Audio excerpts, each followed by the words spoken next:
অনেক শক্তিশালী শাসক ছিলেন যারা একাই সারা পৃথিবীর বড় অংশ শাসন করেছে। অনেক মুসলিম শাসকও ছিলেন যারা দাপটের সাথে বিশাল অংশ জুড়ে নিজের রাজত্ব করেছে। ইতিহাসের পাতাতেও তাদের নাম লেখা আছে। কিন্তু এমন একজন শাসক যার কথা মহানবী হযরত মুহাম্মদ সাল্লাল্লাহু আলাইহি সাল্লাম অনেক আগেই ভবিষ্যৎবাণী করেছিলেন। কনস্টান্টিনোপল বিজয়ের সুসংবাদ তিনি অনেক আগে দিয়েছিলেন, কিন্তু তিনি যে সময় এই সুসংবাদ দেন সে সময় মুসলিমদের অবস্থা এতটা ভালো ছিল না যে মুসলিম বাহিনী শত শত বছর ধরে দুর্ভেদ্য নগরী কনস্টান্টিনোপল বিজয় করবেন। বড় বড় শক্তি যেখানে অনেকবার চেষ্টা করেও ব্যর্থ হয়েছে, সফল হয়নি, সেখানে মুসলিম বাহিনী কনস্টান্টিনোপল বিজয় করবে সেই সুসংবাদ দিয়েছিলেন তিনি, এবং সেই বাহিনীর সেনাপতি এবং সৈন্যবাহিনীর মর্যাদাও বর্ণনা করেছিলেন। আর অবশেষে মহানবী হযরত মুহাম্মদ সাল্লাল্লাহু আলাইহি সাল্লাম ওনার সেই ভবিষ্যৎবাণী বাস্তবায়ন করেন সুলতান মেহমেদ। তাকে ফাতিহ মেহমেদ বা বিজয়ী মেহমেদও বলা হয়। মূলত মহানবী হযরত মুহাম্মদ সাল্লাল্লাহু আলাইহি সাল্লাম ওনার ভবিষ্যৎবাণীর পর থেকেই মুসলিম বাহিনী এর গুরুত্ব এবং মর্যাদার অধিকারী হতে চেয়েছিলেন। তাই হযরত মুয়াবিয়া রাদিয়াল্লাহু তাআলা আনহু এর সময় থেকেই অনেক সেনাপতি কনস্টান্টিনোপল বিজয়ের চেষ্টা করেছিলেন। শেষ পর্যন্ত কেউই সফল হতে পারেননি। সপ্তম উসমানীয় সুলতান দ্বিতীয় মুরাদের সন্তান মেহমেদ, তিনি 1432 সালের 31 মার্চ জন্মগ্রহণ করেন। সুলতানের পদে অধিষ্ঠিত করার জন্য তার পিতা শৈশব থেকেই তাকে প্রশিক্ষণ ও প্রস্তুত করেছিলেন। তিনি পূর্ণ কোরআন মুখস্থ করেছিলেন। তিনি ইসলামী আইনশাস্ত্র, অঙ্কশাস্ত্র, জ্যোতির্বিদ্যা ও যুদ্ধ বিষয়ক প্রয়োজনীয় সব দক্ষতা অর্জন করেছিলেন। তিনি আরবি, ফার্সি, ল্যাটিন এবং গ্রিক ভাষাও শিখেছিলেন। তার পিতা তাকে অল্প বয়সে সিংহাসন ছেড়ে দিয়ে আল্লাহ পাকের ইবাদত বন্দেগীতে মশগুল হয়ে যান।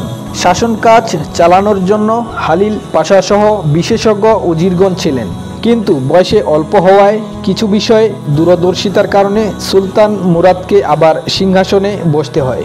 কিন্তু তিনি বেশি দিন থাকতে পারেননি। কয়েক বছর পর তিনি ইন্তেকাল করলে আবারও সিংহাসনে বসেন সুলতান মেহমেদ।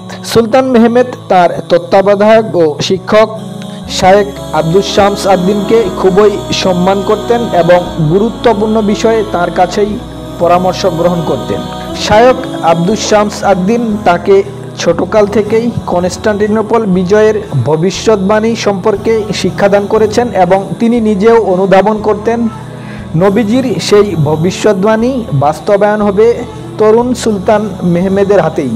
দ্বিতীয়বার ক্ষমতায় বসেই সুলতান মেহমেদ কনস্টান্টিনোপল বিজয়ের জন্য সব ধরনের প্রস্তুতি নিতে শুরু করেন। এর জন্য প্রায় 2 বছর প্রস্তুতি গ্রহণ করেন। সুলতান মেহমেদের এমন সিদ্ধান্তে উজিরদের মধ্যে অনেকেই নাখোশ ছিলেন, তার মধ্যে প্রধান উজির হালিল পাশাও, কারণ এর আগেও অনেকেই এই শহর জয় করার চেষ্টা করে ব্যর্থ হয়েছেন। এমনকি তার পিতা সুলতান মুরাদও চেষ্টা করেছিলেন। আর নেহায়েত একজন সদ্য কৈশোর পেরোনো তরুণ কিভাবে এই শহর জয় করতে পারে? কিন্তু তিনি তার সিদ্ধান্তে ছিলেন কনস্টান্টিনোপলের দেওয়ালের মতোই সুদৃঢ়। কনস্টান্টিনোপলের মতো শহর জয় করার জন্য যে ধরনের প্রস্তুতি নেওয়ার দরকার ছিল, সুলতান তার সবই অতি সতর্কতার সঙ্গে অবলম্বন করেন। সেনাবাহিনীকে প্রশিক্ষিত করেন, তাদের মধ্যে জাগ্রত করেন ধর্মীয় চেতনা। বিশাল আকারের কামান নির্মাণ করেন যার সাহায্যে আগুনের গোলা নিক্ষেপ করা হবে। এজন্য আরবান নামক এক খ্রিস্টান হাঙ্গেরীয়কে দায়িত্ব দেন বিশাল কামান নির্মাণ করার জন্য, যা শাহী কামান নামে পরিচিত। পরবর্তীতে আরবান ইসলাম গ্রহণ করেন। এছাড়া যাবতীয় প্রস্তুতি সম্পন্ন করেই 1453 সালে শহর অবরোধ করেন। সুলতান এটা বেশ ভালোভাবেই উপলব্ধি করতে পেরেছিলেন নৌপথে প্রবল অবরোধ গড়ে তোলা ছাড়া কিছুতেই বিজয়ের আশা করা যাবে না। সেজন্য নৌবাহিনীকে সুসজ্জিত করা হয় এবং নৌবহরে যুক্ত করা হয় অসংখ্য যুদ্ধজাহাজ। 1453 সালের 6 এপ্রিল তিনি অভিযান শুরু করেন। কনস্টান্টিনোপল ছিল দুর্ভেদ্য নগরী। সে সময়ে পৃথিবীর সবচেয়ে সুন্দর ও উপযুক্ত এ শহরটার প্রতিরক্ষা ব্যবস্থাও ছিল সবচেয়ে উন্নত। এজন্যই এরই আগে যত আক্রমণ হয়েছে তার সবকটি কনস্টান্টিনোপলের বিরাটকার দেওয়ালের সামনে এসে মুখ থুবড়ে পড়েছে। প্রাকৃতিকভাবেই কনস্টান্টিনোপল পেয়েছিল দারুণ এক প্রতিরক্ষা ব্যবস্থা। শহরের 3 দিক ছিল সামুদ্রিক জলভাগ দ্বারা বেষ্টিত বসফরাস প্রণালী, মারমারা সাগর এবং গোল্ডেন হর্ন। তাছাড়া স্থলভাগের অংশটুকু দানবের মতো উঁচু এবং চওড়া দেওয়াল দিয়ে সুরক্ষিত ছিল, যা ভেঙে শহরে প্রবেশ করা ছিল এক প্রকার দুঃসাধ্য। শহরের উত্তর পূর্বের বসফরাস, দক্ষিণের মারমারা সাগর ও অসংখ্য নগর প্রতিরক্ষা দেয়ালের কারণে এ শহর প্রাকৃতিকভাবেই খুব সুরক্ষিত ছিল। তাই তার স্বপ্ন পূরণের প্রথম ধাপ ছিল শহরের উত্তর ও পূর্বে অবস্থিত বসফরাস প্রণালীর অংশ নিজেদের নিয়ন্ত্রণে নিয়ে আসা, যাতে ইউরোপ থেকে কনস্টান্টিনোপলে আসা যে কোনো পৃষ্ঠপোষকতা প্রতিরোধ করতে পারেন। এজন্য তিনি অবরোধ শুরুর আগেই ইউরোপীয় সমুদ্র উপকূলে এক বিশাল দুর্গ নির্মাণ করেন, যা রোমান দুর্গ নামে পরিচিত। শহরের সংরক্ষিত দেওয়ালগুলোতে দিনরাত কামানের গোলাবর্ষণ শুরু হলো। সময়ে সময়ে সুলতান নতুন নতুন যুদ্ধকৌশল অবলম্বন করে শত্রুকে হতবাক করে দিতেন, কিন্তু তারপরেও দুর্ভেদ্য প্রতিরক্ষা ব্যবস্থা ভাঙা সম্ভব ছিল না। মাটির নিচে সুড়ঙ্গ খুঁড়ে কনস্টান্টিনোপলে প্রবেশের চিন্তা করেও ব্যর্থ হতে হয়েছিল।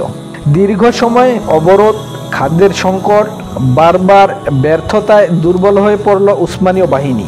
তাছাড়া ক্ষয়ক্ষতির পরিমাণও বাড়তে থাকে। সৈন্যদের মধ্যে হতাশা চেপে ধরেছিল। কিছু উজির এবং গণ্যমান্য ব্যক্তিবর্গ অভিযান শেষ করার পরামর্শ দিয়েছিল, কিন্তু মনোবল হারালো না সুলতান। খাদের কিনারে দাঁড়িয়ে কিভাবে ঘুরে দাঁড়াতে হয়, কিভাবে পরিকল্পনা সাজিয়ে বিজয়ের নিশান ছিনিয়ে আনতে হয়, সেটা তিনি ভালোভাবেই জানতেন। উসমানীয় জাহাজগুলোও কোনোভাবে গোল্ডেন হর্নে প্রবেশ করতে পারছিল না, কারণ সমুদ্রের তলদেশে বাইজেন্টাইনরা শিকল ঝুলিয়ে দিয়েছিল। আর বিশাল এই তুর্কি নৌবহর গোল্ডেন হর্নে প্রবেশ করতে না পারলে চূড়ান্ত আক্রমণ করাও অসম্ভব। সুলতান এবার ব্যতিক্রমী এক পরিকল্পনা গ্রহণ করলেন, যার নজির পৃথিবীর ইতিহাসে নেই। সিদ্ধান্ত নেওয়া হলো জাহাজগুলোকে পাহাড়ের উপর দিয়ে টেনে গোল্ডেন হর্নে প্রবেশ করানো হবে। এক রাতে 70টি জাহাজ টেনে গোল্ডেন হর্নে প্রবেশ করানো হলো। গাছ কেটে গাছের কাণ্ডগুলো বসফরাস থেকে গোল্ডেন হর্নের মধ্যবর্তী স্থলপথে সারিবদ্ধভাবে বিছিয়ে পুরো পথ চর্বি দিয়ে পিচ্ছিল করে। এ দৃশ্য দেখে পরদিন সকালে বাইজেন্টাইনদের চক্ষু চরক গাছ। চূড়ান্ত আক্রমণের পূর্বে দূত পাঠিয়ে সম্রাট কনস্টান্টাইনকে আত্মসমর্পণের অনুরোধ জানান, কিন্তু কনস্টান্টাইন আত্মসমর্পণের প্রস্তাব ফিরিয়ে দিলেন। 29 মে মধ্যরাতের পর থেকে চূড়ান্ত আঘাত হানে উসমানীয়রা। সুলতান মেহমেদ ফজরের নামাজের পর আল্লাহর কাছে বিশেষভাবে দোয়া করেন এবং বাছাইকৃত 10,000 সেনার নেতৃত্ব নিজে নিলেন এবং সরাসরি আক্রমণের দায়িত্ব নিলেন। ব্যাসিলিকা কামানগুলো গর্জে উঠল। থিওডোসিয়ান দেয়ালে গর্ত হয় এবং সেই দিকে জেনেসারি বাহিনী প্রবেশ করে। শুরু হলো প্রচণ্ড সংঘর্ষ। বাইজেন্টাইনরা প্রাণপণে লড়ে যাচ্ছে। এর মধ্যে হাসান উলুবাদী নামের একজন সিপাহী নেতা মই নিয়ে একাই উঠে পড়লেন দেয়ালের উপরে। একের পর এক তীর এসে বিঁধল তার শরীরে। তীর বিঁধলেও কোনো বাধাই মানতে পারল না তাকে। সে পতাকা ছুঁড়ে ফেলে উলুবাদী সেই জায়গায় উসমানীয় পতাকা স্থাপন করলেন। হাসান উলুবাদী শেষ নিঃশ্বাস ত্যাগ করেন পতাকা হাতেই। মৃত্যুর পরও প্রাণহীন হয়েও উঁচিয়ে রেখেছিলেন পতাকার খুঁটি। হাসানের এই উত্তোলিত সানজাক দেখে মুসলিম সেনাদের মনোবল আরও উজ্জীবিত হয়ে যায়। টানা 53 দিন যুদ্ধের পর কনস্টান্টিনোপল বিজয় করেন সুলতান মেহমেদ। শহরে প্রবেশ করে ঘোড়া থেকে নেমেই সেজদা করলেন। তিনি কনস্টান্টিনোপলের নতুন নামকরণ করলেন ইসলাম্বুল, অর্থাৎ ইসলামের শহর। সুলতানের নামের সাথে যুক্ত হলো ফাতিহ বা বিজয়ী। সেই থেকে সুলতান দ্বিতীয় মোহাম্মদ পরিচিত হলেন সুলতান আল ফাতিহ নামে। কনস্টান্টিনোপল জয় করার পর তিনি সবার নিরাপত্তা নিশ্চিত করার ঘোষণা দেন। অবরোধের সময় যারা শহর ছেড়েছিল তাদেরকে তিনি শহরে ফেরার অনুমতিও দিয়েছিলেন। কনস্টান্টিনোপলের পর তিনি Serbia, Greece, Romania, Albania, Bosnia ও হার্জেগোনিয়া জয় করতে সক্ষম হয়েছিলেন। তার এসব বিজয়ে পরিবর্তন হয়েছিল পুরো পৃথিবীর মানচিত্র।